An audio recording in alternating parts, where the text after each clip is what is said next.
and I just give a quick introduction into the topic. Smallholder farmers play a vital role for rural communities. They do not only at a global scale produce more than a third of food supply, but they play a vital role for their rural communities. Not only to provide healthy and balanced diets, but also to keep the economy afloat and bring in liquidity. So their adaptation to climate change is of crucial importance because they are usually totally depending on climate services. They are also totally depending on ecosystem services. So we need to start thinking about how we can organize their resilience and how we can support them. Adaptation is a complete local and context-sensitive and site-specific topic. So it's not that we can go and have, even at national level or global level, the one solution on how to do it. And this is what we push through, and we know how to finance it, and then we have the solution to all our problems or their problems. But it is based on locally led adaptation. So it needs to be available, and the solutions need to be applicable and economically and financially viable. Any questions here so far? We have a very good panel, yeah, of experts, so we need to make use of them because they will help us with their insights, working for quite some time already on the topic. So I will just briefly present. We have, or I give you maybe a quick introduction to each and everybody of you. Is that better? Yeah. Thank you, Christophe. Hi everybody, I'm Claudia Belli. I'm the head of financial inclusion for BNP Paribas and of sustainability advocacy. And as such, I work towards increasing the inclusion of everybody and, of course, small finance service providers also. Thank you. Hello, my name is Daniela Kiliak. I'm a senior consultant with Climate Policy Initiative. We are an advisory and analysis organization working with governments, financial institutions, and private sector to help with economic growth while addressing climate change, and we focus on climate finance. Yeah, good afternoon. I'm Mauricio Benitez. I work for Responsibility Investments, and we invest in sustainable food over the past 10 years. As such, currently we are looking at a product that is called Climate Smart Food Systems, investing particularly long-term in agribusinesses. And one of the objectives is clearly improve resilience and work with the farmers on adaptation. Hello, my name is Luca Torre. I work for Gawa Capital. We're an impact investor working at the intersection of financial inclusion, agriculture, and climate. Hello, Jason Spenceley. I'm with the Global Environment Facility, or GEF. We serve as the financing mechanism, part of the financing mechanism for the Climate Change Convention, the Biodiversity Convention, and other environmental conventions. And we can take first loss or de-risk finance to attract private capital for climate action locally. Excellent. Thanks a lot. Thanks a lot for being here. And I think it's COP that is making possible to have you all here. So I'm very happy. But I would need one person from the audience. So somebody raises their hand, just helping me to gather some feedback on the barriers and solutions. It is anonymous, you don't need to speak, you just need to write so that I can read it. It's very simple, come on. One person, maybe. Yeah, okay, we have one person, perfect. A small applause, please. Perfect. So maybe you can quickly introduce you. Hi, Santiago Enriquez from Apt Associates. Happy to be here. Excellent, Apt Associates. Have a seat. Your job will be to help me. Now for the first round, we want to look at what are barriers to resilience finance for smallholder farmers. We have 4 dimensions: capital, risk disclosure, regulation, and locally led adaptation. I think you are all here because you have interest on the topic and you might have ideas. There are no stupid ideas. So what would be nice is if you can help me, Santiago. Oh, perfecto. No. We have here a couple of these, and now we're starting with the first round. So we have a couple of very small, yeah, that's what we got here. We need to work with that. We got very small papers. We will write 1 or 2 words on what the barrier is, and we will cluster it afterwards, okay? And if you can help, if you have any ideas, and if not, Santiago, you need to write something.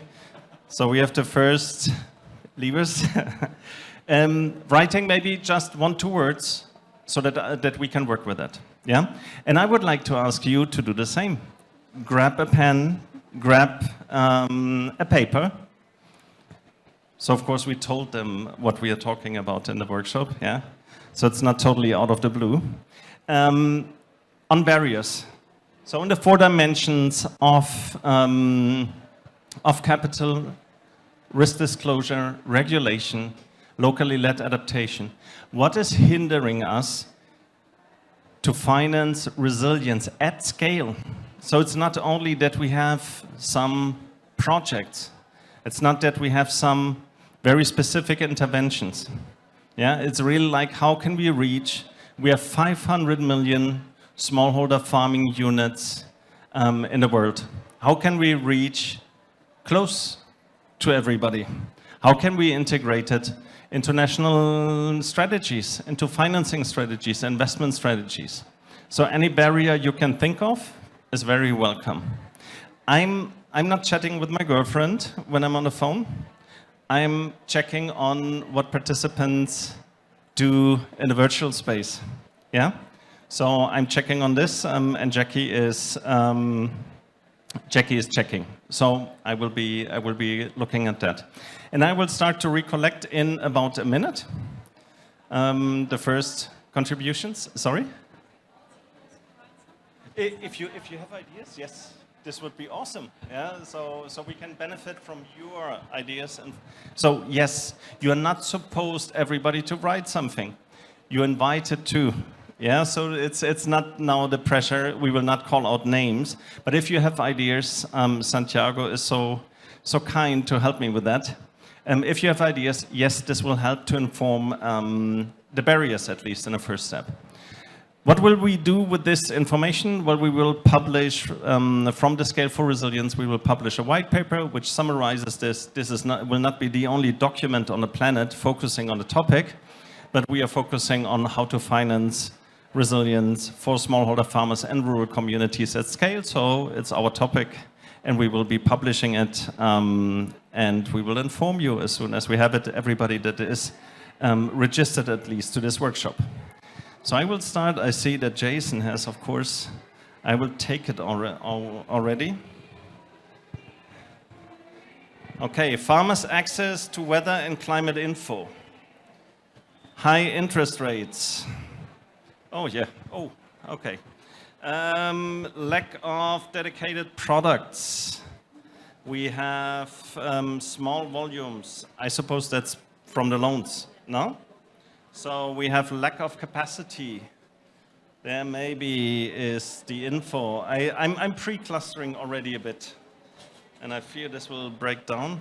Lack of dedicated products, lack of transparency. Yes, I understand that. Guarantees, which is maybe also here. And we have the high interest rates. I don't know if you knew, in some countries, if you go to loan sharks, you can end up with about 500% annual interest rate in order to finance, and no business can deliver that profitability. So we have a problem there, definitely. Use of knowledge and awareness of MFIs on what resilience is. So it's also maybe the products. Lack of culture. Climate adaptation solutions, yes. Where is it? Dedicated products. Then we have lack of tools to measure adaptation. Measure. It's transparency, measurement of adaptation. Lack of long-term capital. We have the funding and the capital, of course. Access to funding. Maybe here. Wow, and you have many too? Yeah, 1 second, I take them. I need to manage the microphone and this. Local knowledge not integrated in science. I think it's fine. It's fine. If it falls down, I build it up again. Gender exclusion. Yes, we have, of course, not everybody has the same access to any solutions which might already be there. So usually the most vulnerable are the poor in remote communities, often indigenous communities, but also especially the young and the old, especially children.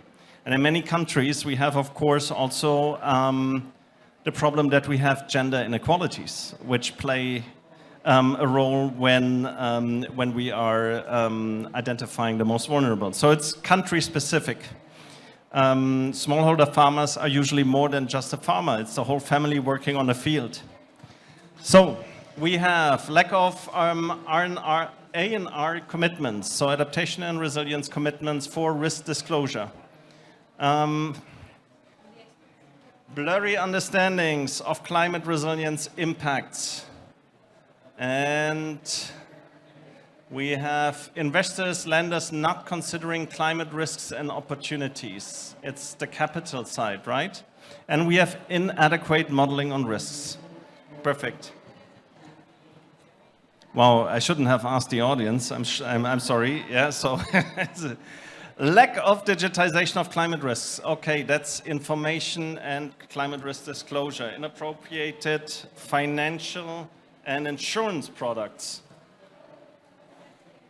How will I structure that?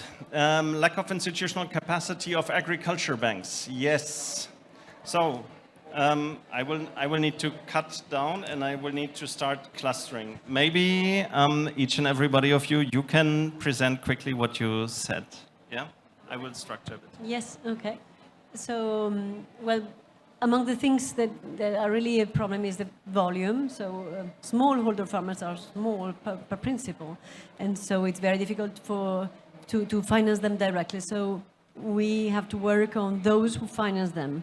But then the other barrier is that the risk. So that's why the problem of lack of guarantees, it is really a problem because without the guarantees or without any incitation, the smallholder finance providers, the institutions who can provide the funding, could think that they are too risky. So maybe I just give the word to somebody else.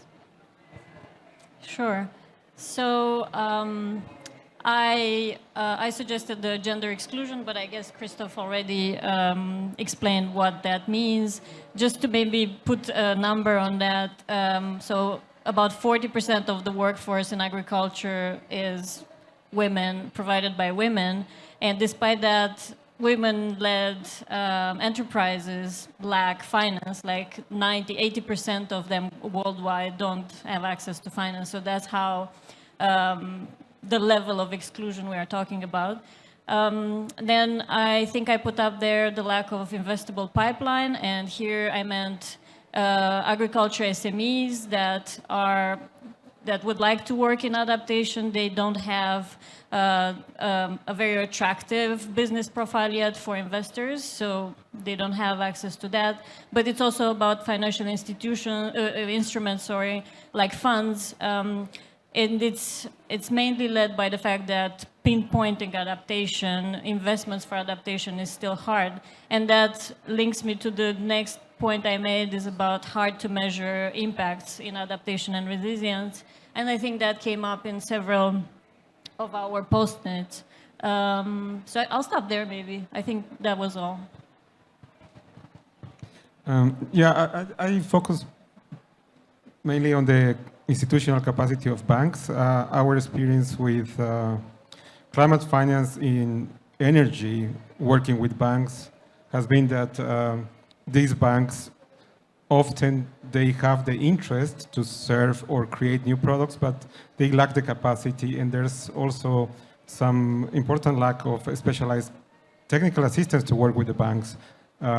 So it's not about money, it's really that they have the will, and the interest, and they already working with these clients, but they lack the support to develop these products. So I think so. This is clearly a value chain with a number of actors that go from institutional investors down to the actual beneficiaries, and because for this value chain to actually work, so money to flow at scale, all these actors do need to speak the same language. So I think a common taxonomy, a common understanding of what resilience is and how to improve it has to be there. And before the taxonomy, the knowledge, the awareness as well. So if institutional investors in general, they are not aware that there is this big issue down there and they should allocate more capital, that will never happen. So I think awareness, language throughout that is a key barrier.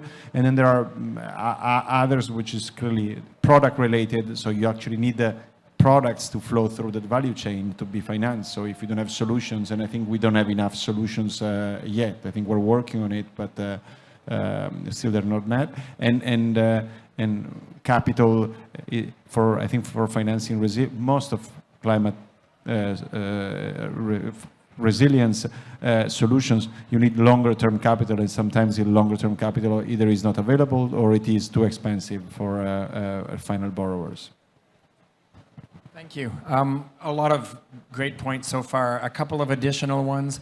The high cost of capital for smallholder farmers for the end beneficiaries, meaning high interest rates, high terms, loan sharkism type of situations.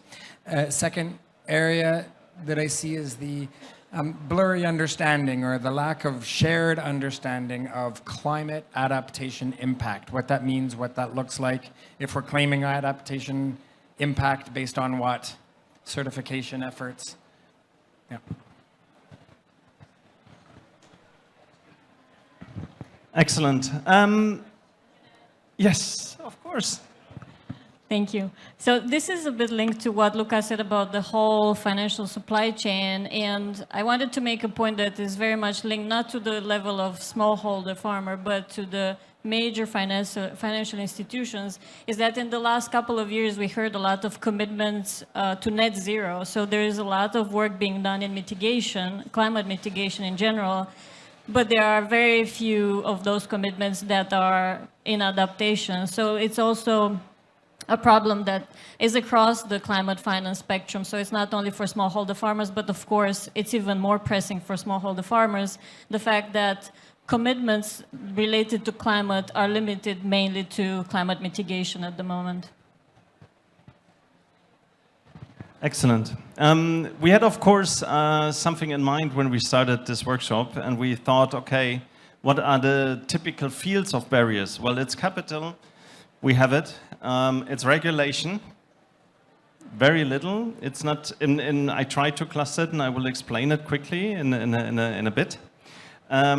We thought of locally led adaptation. So how can we source adaptation solutions from the communities? Yeah, it needs to be local. It is here, I think. Yeah, no, it is here. And we thought of what was the risk disclosure as a specific topic. Yeah, which is also here. So all of you have said that. I have checked with the virtual audience. It's also mentioned, and we have it from you. What we don't have is really, I think, the only part that was not mentioned at all, I didn't see it now in the comments online either, is the regulatory part. Anybody, any strong opinion on it? Yep.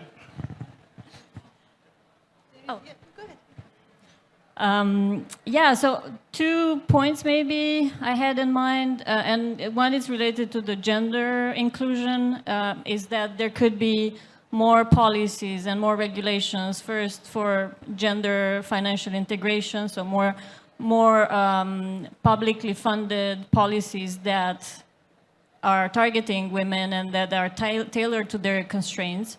And then the other regulation related thing was the risk disclosures.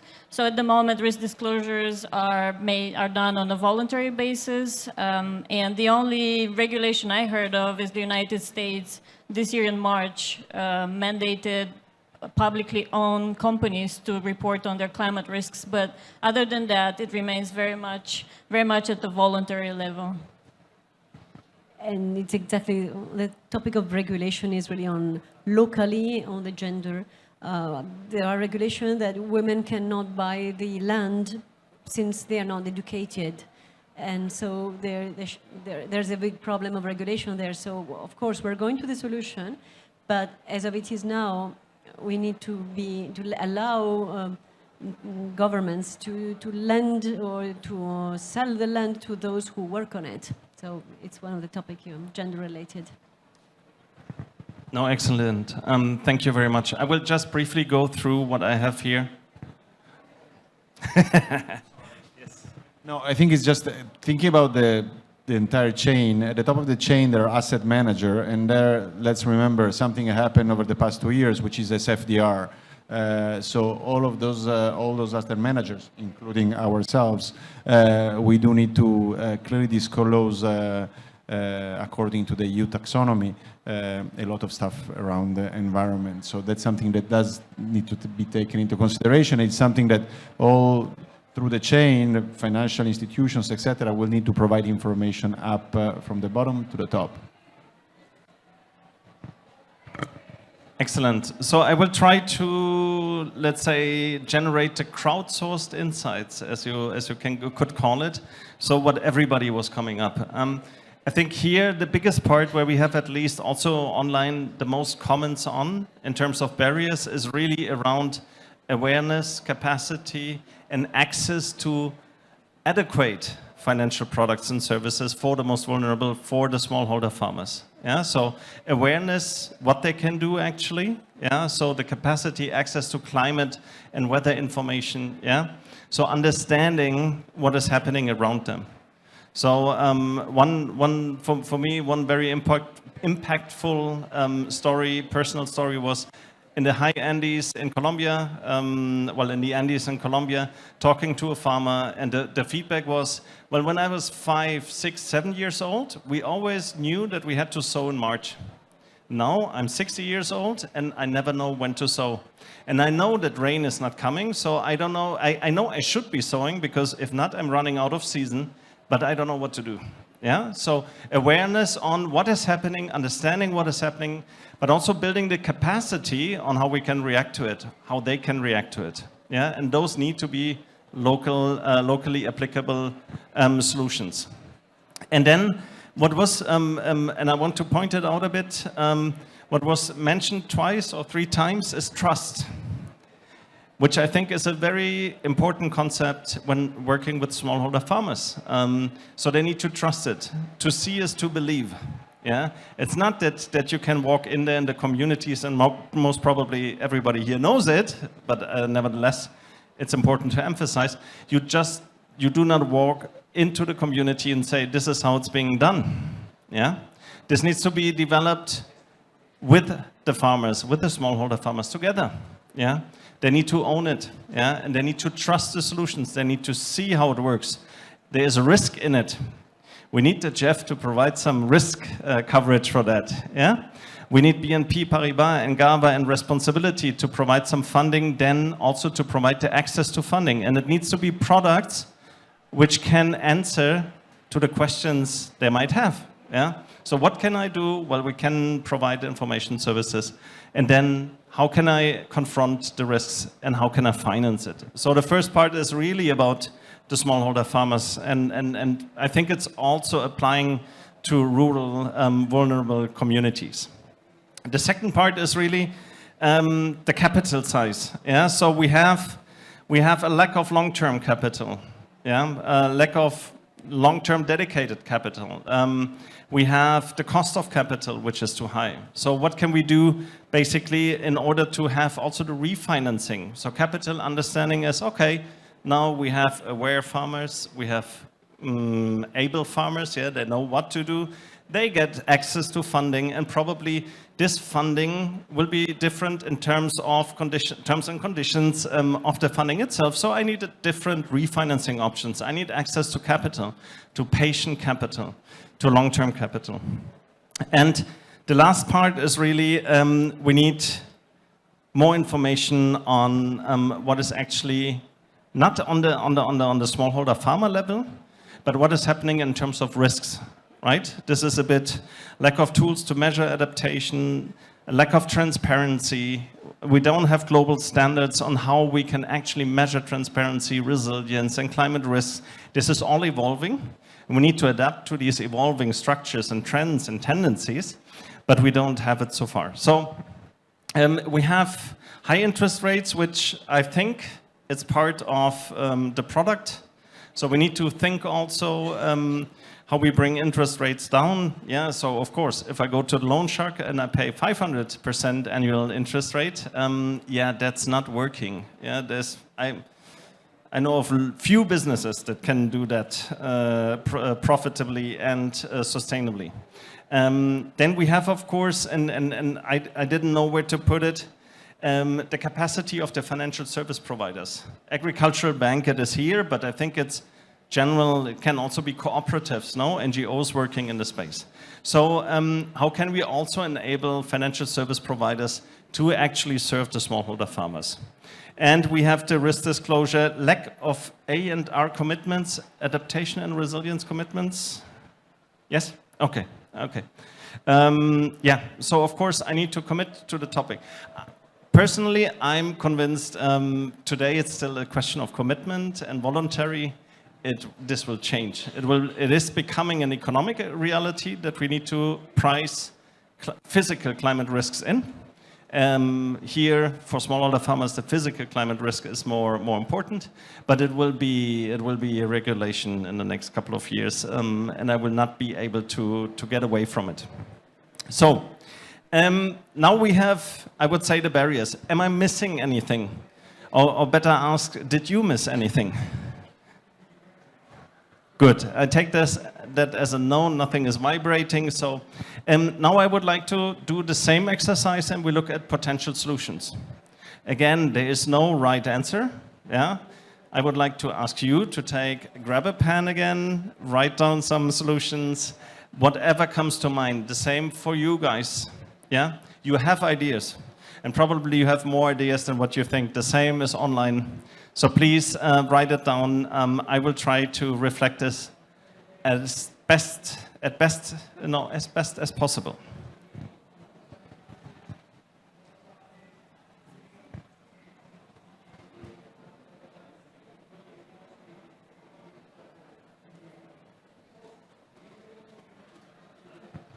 So we have a couple of comments which I did not specifically put down on the chart because we have, let's say, the general ideas. We have it there. Of course, we have everything documented. We have this year. We will take photos. We will get the recordings, and we have, of course, digitally. We have all the comments so that we can basically work on this when we are working on the white paper in order to summarize the findings of this workshop. I will already start to gather because you're writing so much that I cannot keep up. Who has something ready already? You have. I saw that. So I will take this one now.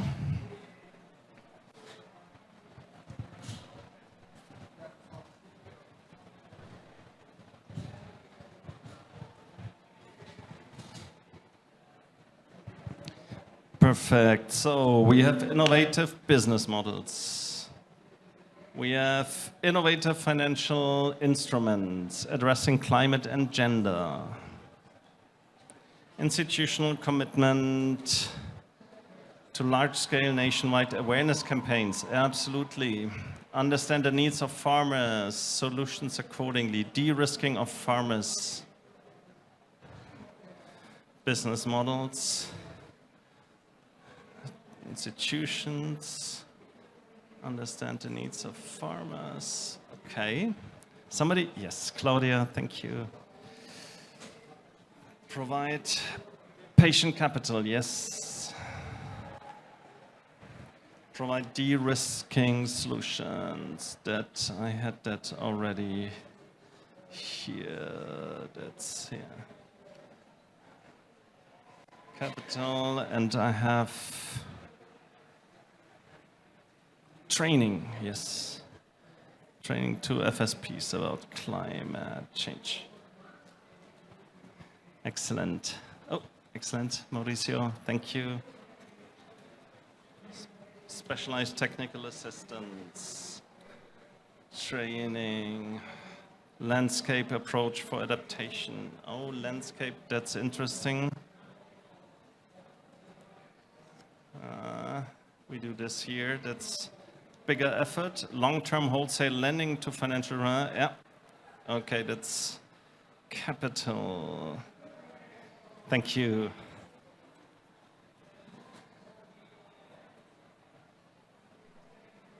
Innovative models. Large-scale information.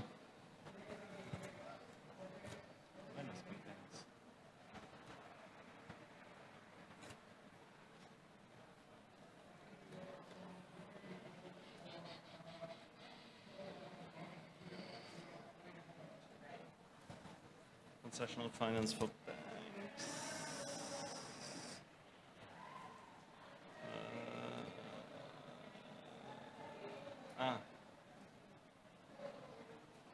Somebody is writing for the second time in the same writing leadership. Would you mind to maybe explain?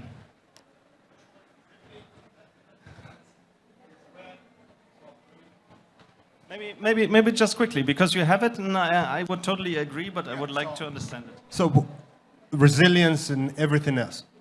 In terms of regulation, you will need leadership, and leadership that works in concert with the investor, the financial institutions, to make resilience and the prospect of it very attractive. So if at the leadership level, the people who are financing, I'm getting sense from the leadership that it's attractive to invest in this resilience, working with the farmers and that kind of stuff. That is what I mean by the leadership. So in terms of regulation, the leadership must be focused and forward-looking and working with big business or the financial institutions to make that regulation in terms of incentives for financial institutions very, very attractive. And so we can lower the cost of that resilience finance. But how do we incentivize those financial institutions so that they can be able to mitigate their risk? Excellent. No, a very good point. I read it twice, so then I think if it's repeated, then I want to hear it. Thanks. So leadership, you heard it all. I will not paraphrase. Now you're putting me under pressure. You still have something more? My goodness. Okay, I will try. While blended finance. So I'm already, and you will excuse, I'm already pre-structuring a bit, because if not, I will not manage to finish. Yeah, we want to have a discussion afterwards. And then I will guide you through what I have. Advocacy for women's land ownership. Great topic. Governability and governance is very important. So what I see already, gamification for creating, yeah. So what I see is a lot, so this part is where I'm putting, you put a lot on awareness raising campaigns, promotion. I have gamification for creating financial literacy, super topic, super exciting. So here's a bit what is all rather on the smallholder farmers side. Here it's more on the capital side. And here are a couple of innovations I still don't understand. Give me a second, bear with me. Do we have all the comments from Santiago? Perfect, thanks a lot. And I think afterwards, the separation we will do, or the segregation into short and long term, we will do more on a discussion style. So thanks a lot. I think for now, and that was a very good job. Locally led, yes, innovation, we have it here. So I will summarize. Claudia, please stop. I cannot handle it anymore. Focus on behavioral change. Yes, it's again the farmers. It's, wow, that's a nice writing. That looks printed. Policy, less frequent. That's leadership. Where's my leadership? I think I need to look for it. It's here. De-risking, yes. So de-risking we saw now a couple of times. And I think this goes clearly into public capital, no? Or does anybody else have any other ideas? But it's usually the multilateral development banks. We had the de-risking sometimes, really. So what we have, what I would say, and now I get Claudia's, and I'm off for the next 10 minutes, using data to help the farmers to choose. Yes, it's data for the farmers. It's information. That's so analyze the portfolio of the to have biodiversity. Yes, de-risking it. De-risking again. So there's a lot here. What we have is a lot on awareness raising campaigns, leadership. So I would say that's part of creating this awareness, what is needed, what is possible also, how can we promote it, generating these capacities, especially with the smallholder farmers. Then we have a lot around, okay, how do we get the funding actually in? Yeah. Remember the barriers. It was basically, okay, the FSPs also sometimes do not know how to handle it. They don't know what to do. Yeah, the same for the smallholder farmers. But it's also around the capital again. Yeah, how to de-risk it. Yes, and we have the transparency, creating more transparency and cooperation among private and public actors. Definitely. Disruptive public-private partnerships. I think that's something we need to think in new ways, and we have discussed it on other panels these days. I have a very rough, and I'm even not done. It's a good topic, yeah. So and we have good experts, and we have you, yeah, in the audience. So thank you very much. Yes, I'm trying, yeah. Yes, digitization, we had it a lot, and of course, I don't want to fall into the bias I have, because I'm working in this, but data and digitization. So how can we get more data to the farmers, information services? This means we need models which are definitely customized to each and every farmer in his or her local situation. Context specific, adaptation is always context specific. But then if we want to automate this and want to scale it up, definitely we need digital solutions and data solutions on how we can push that forward. And it will probably also inform standard metrics for adaptation and impact measurement. So what can we do introducing these measures? Traditional knowledge in scientific research, we had that, I think, already before, and that's a good point. So how can we merge modern science and, thank you very much, modern science and traditional knowledge? We need to combine the both. It's not straightforward. Yes? Give me. Okay, yeah, that's a fair point. Yeah, if you. Now, I come from Zambia, and we're talking resilience and then working with the farmers.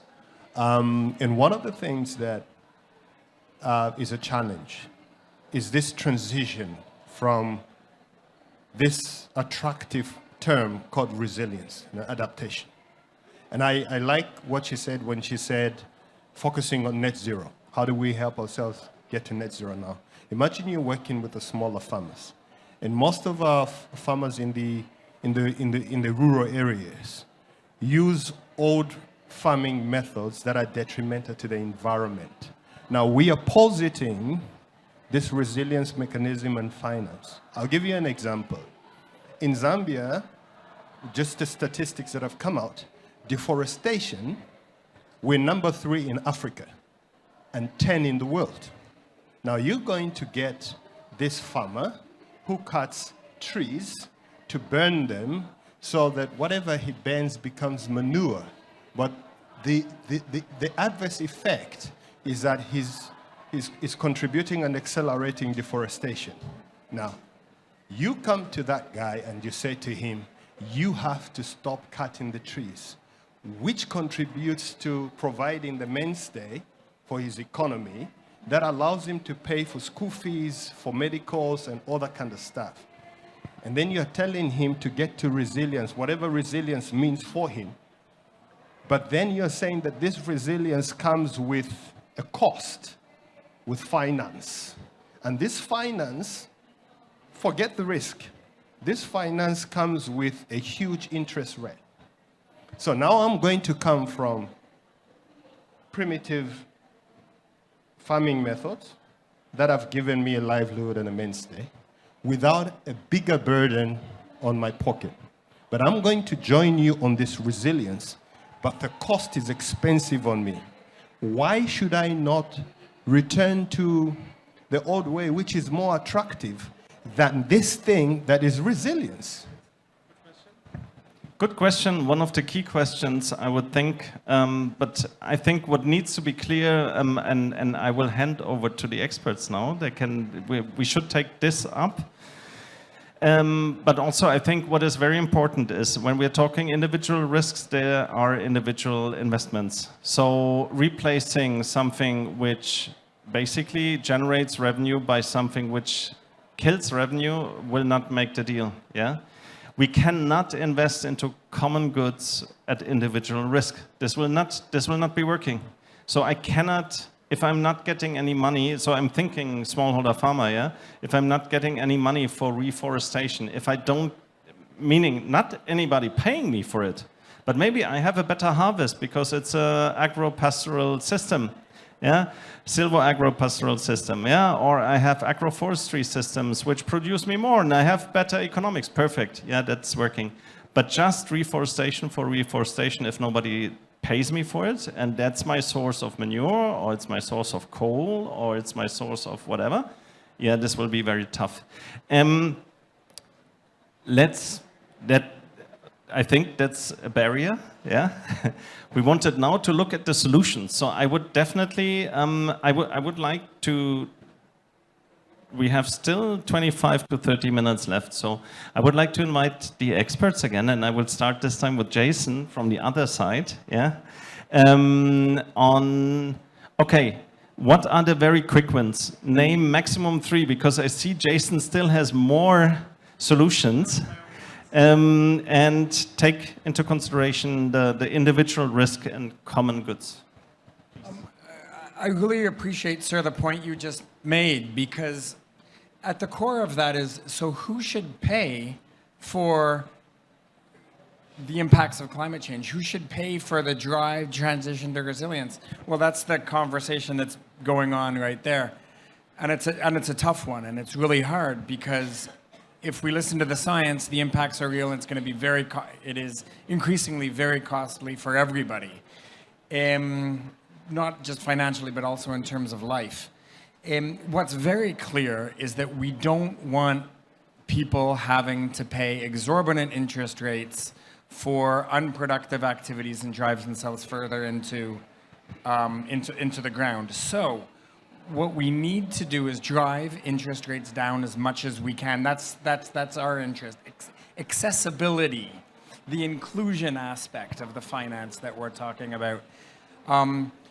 At the same time, if we're giving finance for adaptation impact, we better be darn sure that it's resulting in climate adaptation impacts. So my 2 big ones are blending finance, de-risking finance, so we can get interest rates terms as accessible as possible. Now, there's a business here, you know, there's a reality. This is for productive activities, right? It's not a panacea. Microfinance isn't a panacea. It's for business activities. And at the same time, we need commonly shared indicators, commonly shared certification systems, so that we really are getting adaptation impact out of investment made. So my first consideration is that I don't think there is any really short-term solution. I think this is adaptation and resilience by definition is something which is longer terms. And I absolutely agree with Jason. And honestly, the solution must create revenue, as Christoph was saying, must generate revenues anyway. It's not, if the solution is not generating revenues and benefits from economic standpoint for the individual, even very low interest rate would work, right? Because still the risk of the asset of the solution will still be, because they will still have to pay the loan, even if it is in a very low interest rate, they will still need to pay it back. So there has to be positive. I go back to my previous point. I think here, for this to scale up, we need to create a proper ecosystem with different players that speaks to each other. And as a result, I think what we really need is a proper taxonomy where everybody says everybody knows what he's talking about. We all agree on the terms, and I think at the moment that probably a quicker solution, so to say, to strengthen this chain is probably acting on the financial service providers and pushing on education and awareness, because they could potentially act quickly if those solutions are available, and if these microfinance institutions understand what adaptation and resilience is, and they start financing some of those solutions that brings revenue and economic benefits to those people.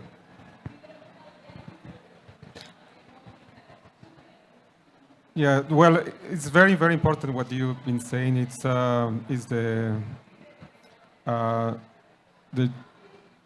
main issue that we're dealing. And the good thing about agriculture is that everybody's focusing on mitigation and is driving corporate action as well. But the same practices that could help with mitigation can really support adaptation. So that's the good thing about agriculture. The solution could be found in the same system, in the same practice. So for that, it's something that I put there is what value chain to develop, because it has to be at a landscape approach. We have to consider that, for example, corporates now are looking at their own farms to reduce or decarbonize their own farms. My coffee farm, I mean, Nestle goes, I want to decarbonize my value chain.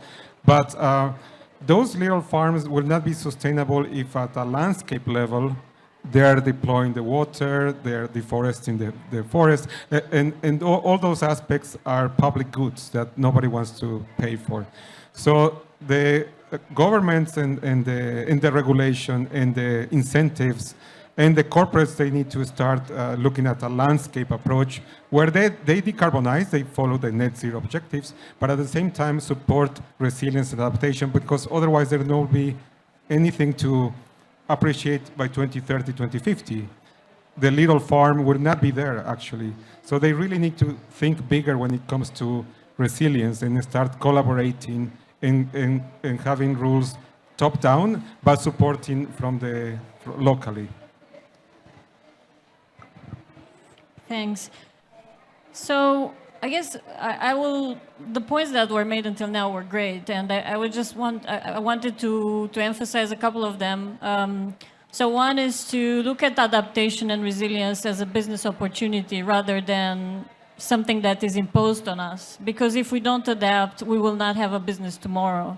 And that should be the view that corporates should adopt, and that should be the view that banks or financial institutions, be it local or international, should adopt. If we don't look at the risks we have now and our clients have now, it means that tomorrow our business will not be viable. So with this in mind, we also have to think about all those enterprises that are producing adaptation and resilience benefits, and they could produce them, but they don't have the capacity or the awareness to understand that they are doing so. So there is a huge work to be done in terms of building the capacity of those enterprises to understand what their impact is, to be able to express it, and then on the investor side, build the capacity throughout the whole organization of investors, and that's either commercial investors or public, like development finance institutions. All their staff needs to be aware, or the investment teams would need to understand what adaptation and resilience looks like when they see it in a business. So it's a huge effort to build that capacity, to build those internal processes in order to incorporate the assessment of the pipeline, the investment pipeline that they see. So it links to all that has been said.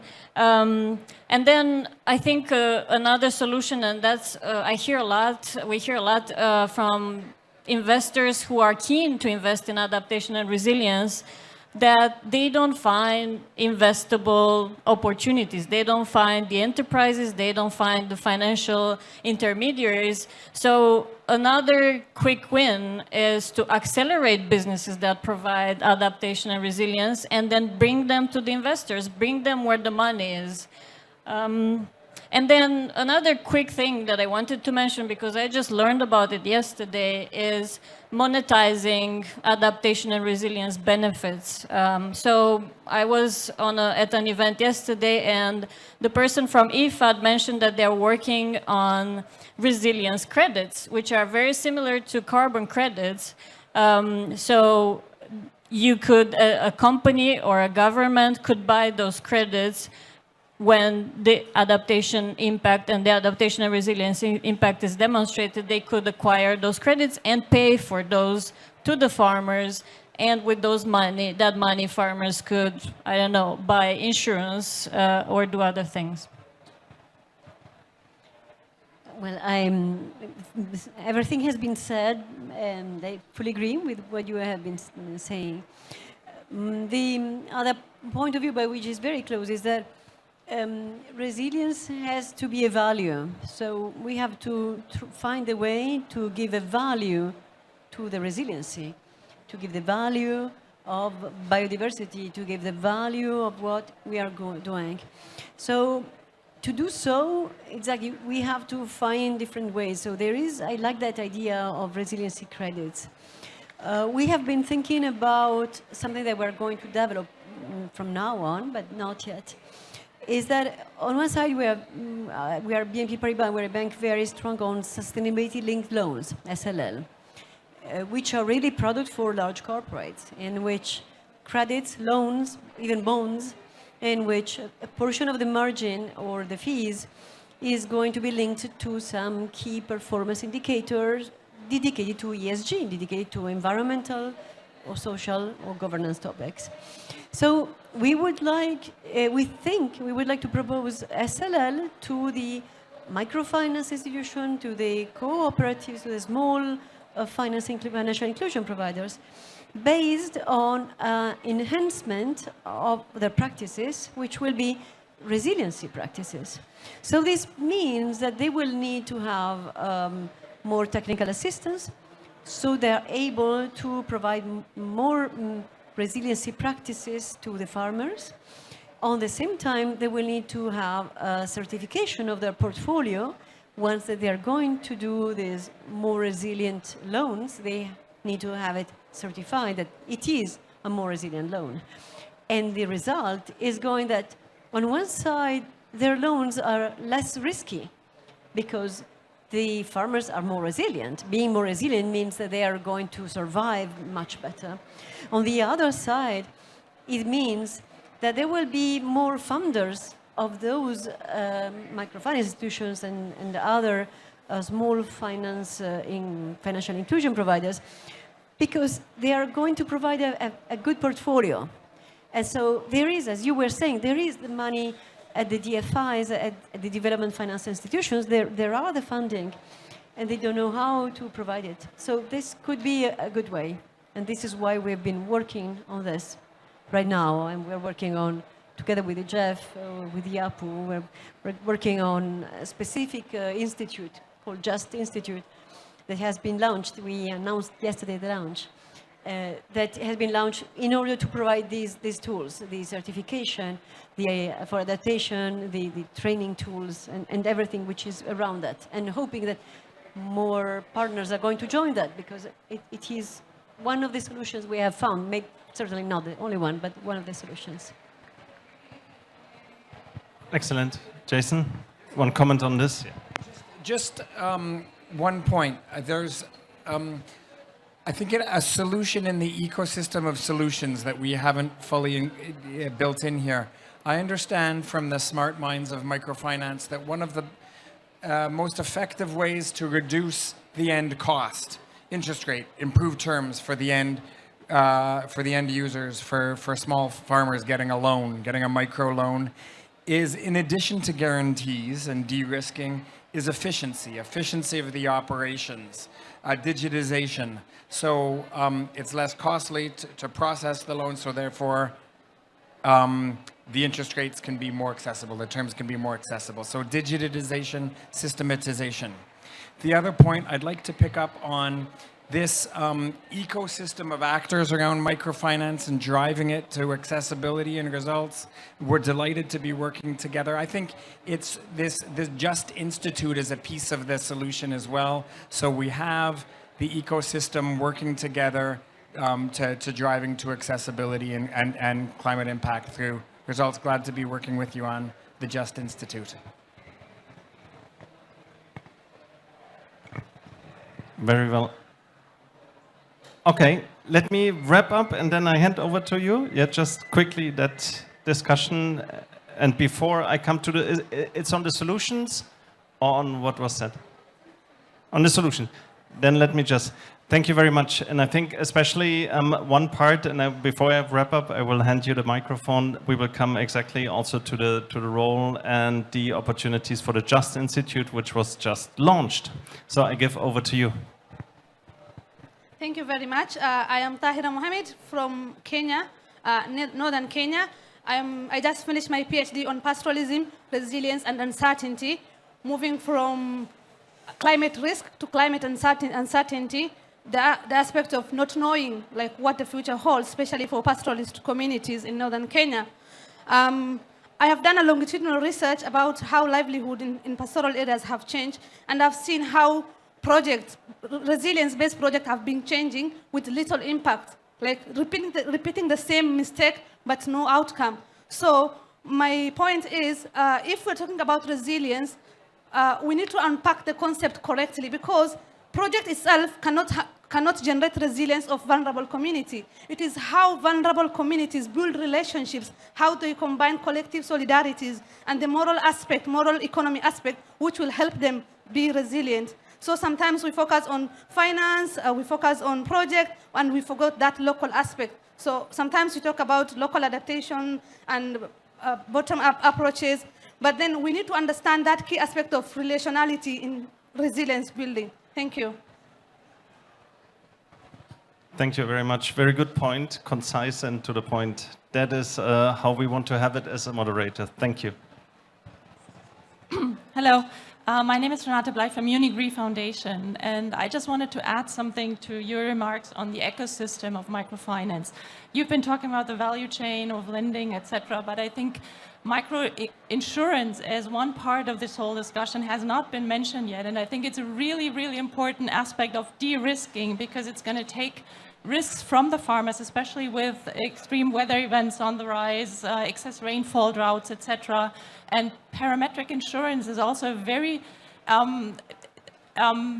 it's a project, as you just mentioned, to kind of make operations more efficient and easier. In microinsurance, we have the exact same problem, and there are solutions there as well. And it seems to me that there's not much exchange between the lending side and the insurance side, which I find quite surprising.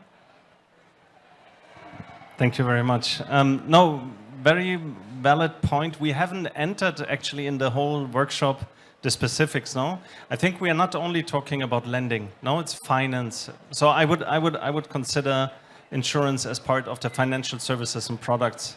So for me, it was inherently. Did I overread insurance? No. Okay. Yeah, good. No, but I was worrying.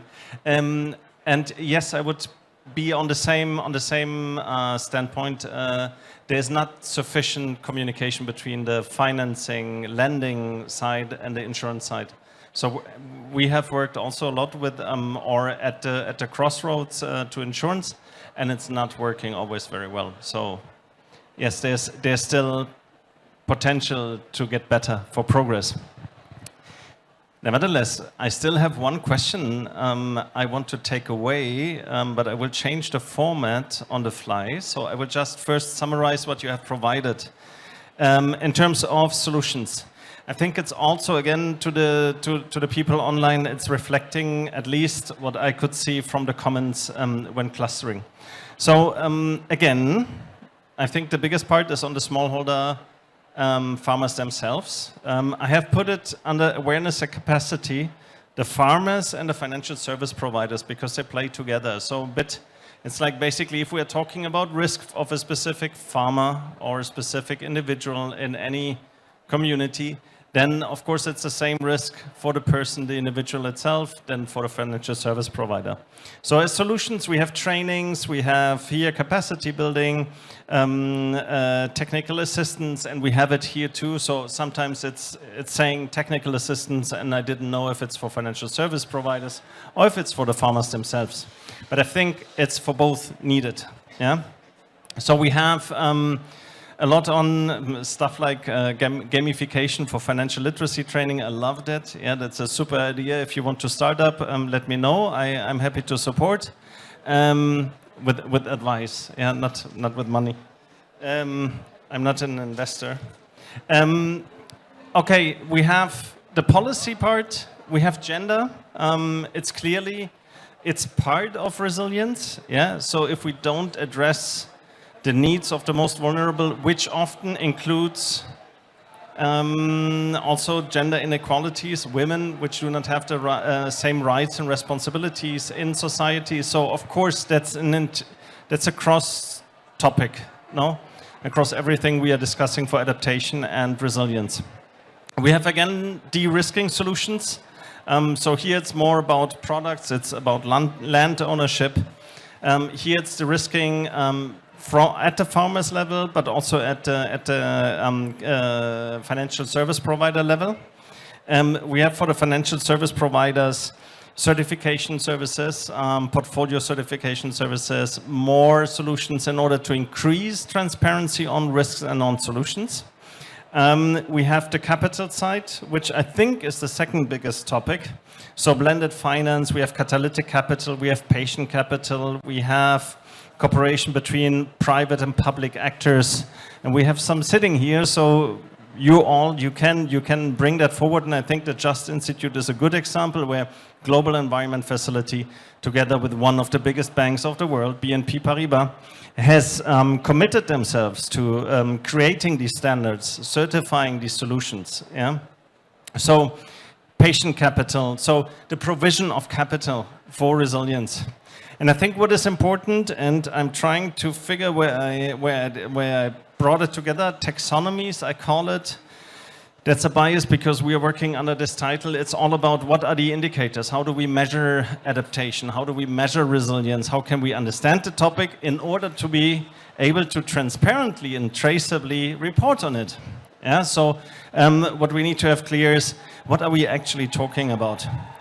And what we also need to consider here is, and we had a long discussion yesterday after one of the working groups, we can now start discussing the topic, what it actually is for the next 10 years in order to be able to start, then acting upon it.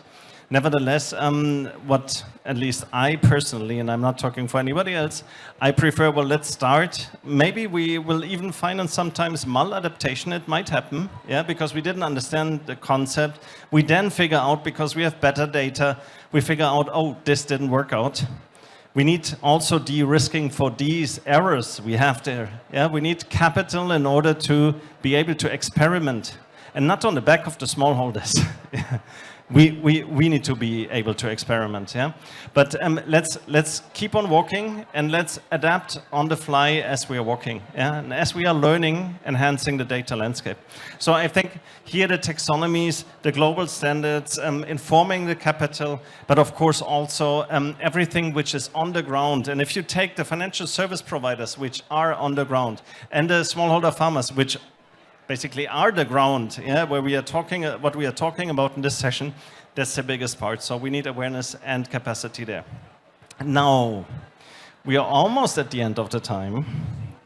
But I have, I think I have freedom to go on for the next 13 minutes, but maybe we do it in 5 because the next session is, okay, we are free. Nevertheless, so now the question is, we have said that we want to focus on long-term solutions, and we have said, well, let's define what are the quick wins. Where can we start early on in order to increase the learning and not just sitting there and theorizing about it, conceptualizing what we could do, but getting started basically. So I don't want to run again with the cards. You are just writing all too much, yeah? So it's stressing me out. So then I would say I will definitely give each of you again the possibility to say something. What can we do, or what are you actually doing already today? Yeah, which has been mentioned here. Yeah.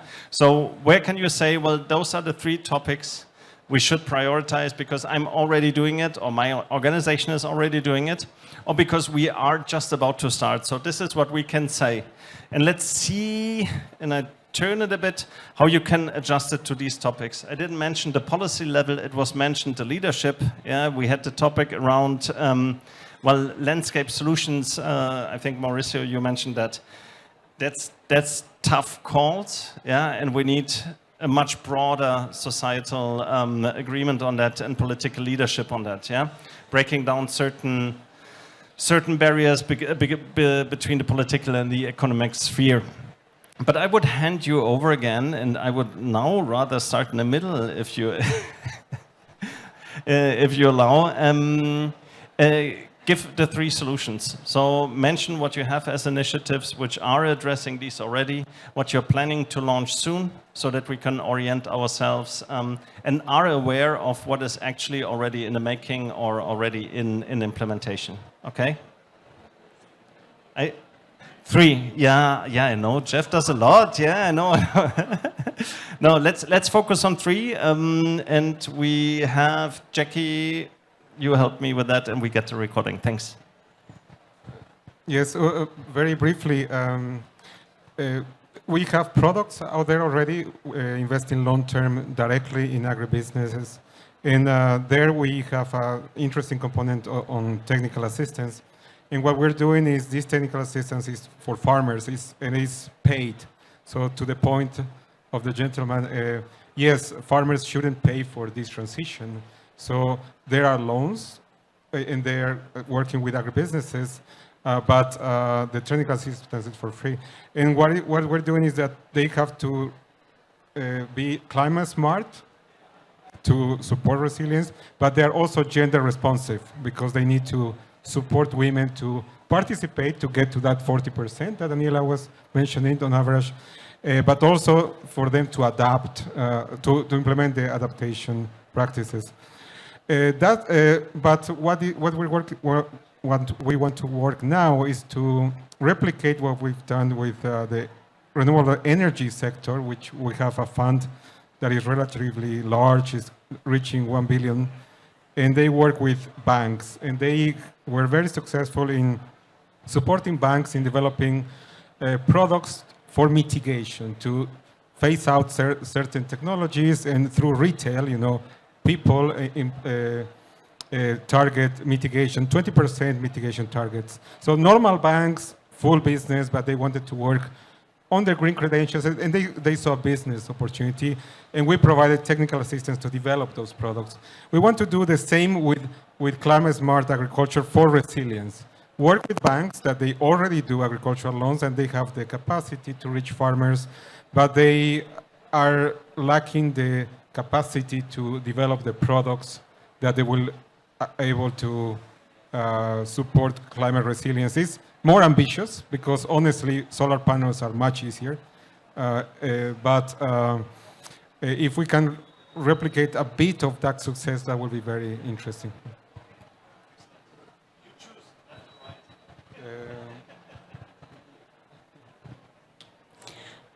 Thank you. So at Climate Policy Initiative, we have a number of programs that are tackling some of the issues we talked about.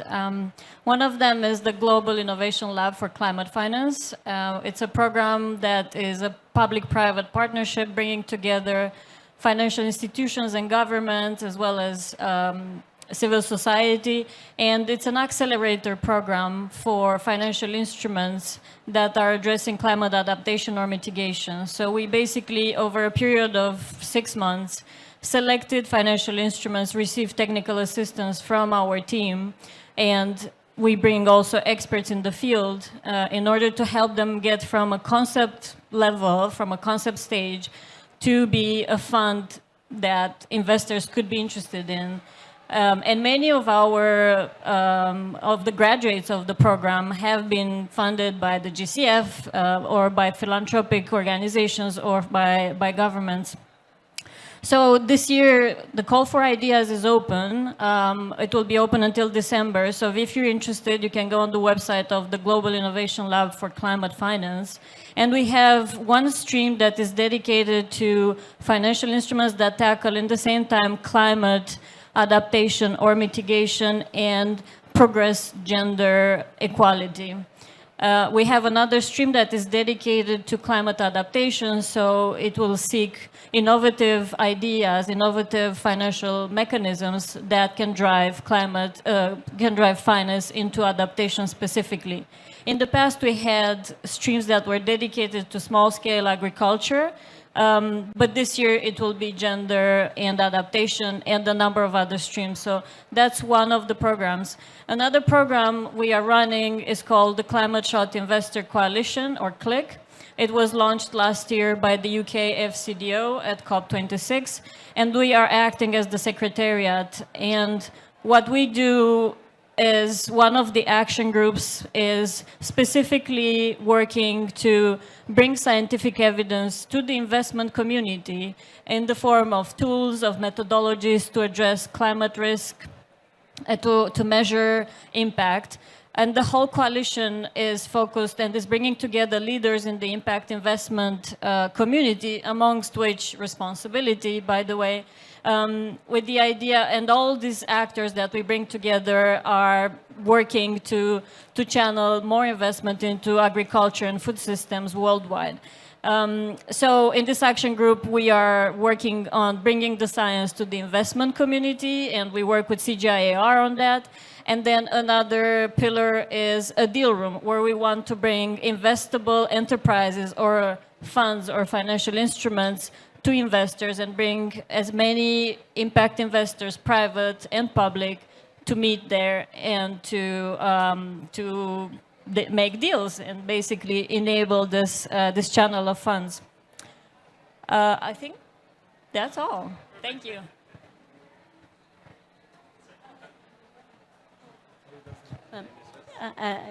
I'll be shorter.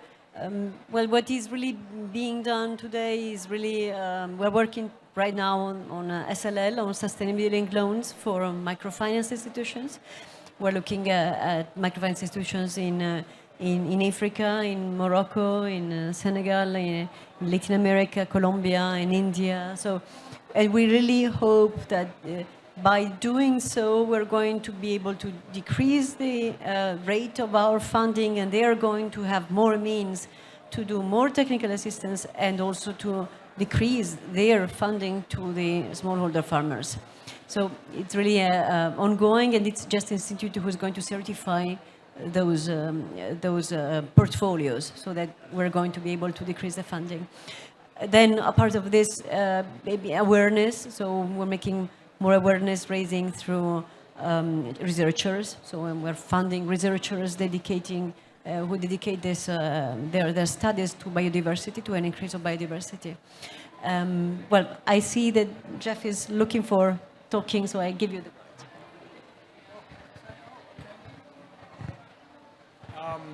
Great. Green, accessible, climate resilience-oriented microfinance, including insurance, is a key element of the GEF strategy for the next 4 years. It's a key factor of both the Least Developed Countries Fund and the Special Climate Change Fund, 2 trust funds dedicated to climate action in developing countries from now until the middle of 2026. We see 3 main ways that we'll deploy our resources. One is to make to help make green, climate resilience-oriented, accessible microfinance accessible to the end users, to farmers, through guarantees, and fishers, through guarantees and through improving the systemization. Through guarantees meaning through de-risking, so that we can share risk and so that we can pass on that lower risk also through better terms to the people who get the microloans. So that's one. The second is through really ensuring that this investment is going to climate adaptation and resilience impacts. That means, what are the indicators? What are the certification systems? We're happy to be working with BNP Paribas and Fundación Grameen Crédit Agricole on a certification system.